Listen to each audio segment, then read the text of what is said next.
ஆறுமுக அரங்கமகா தேசிக சுவாமிகள் திருவடிகள் போற்றி.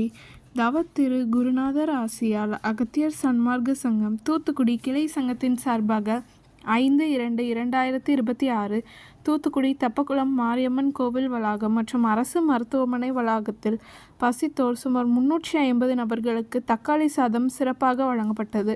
வழங்கியவர்கள் Hatsun dairy products general manager Thiru Ramachandran மற்றும் திரு செல்வ மாரீஸ்வரன், பேங்க் ஆஃப் பரோடா மற்றும் பிபிஎஸ் காய்கறி கடை அதிபர் திரு ராஜன் மற்றும் திரு விஜய், ரமேஷ் ஃப்ளவர்ஸ் மற்றும் திரு அன்புச்செல்வன் மற்றும் திரு சுந்தர்.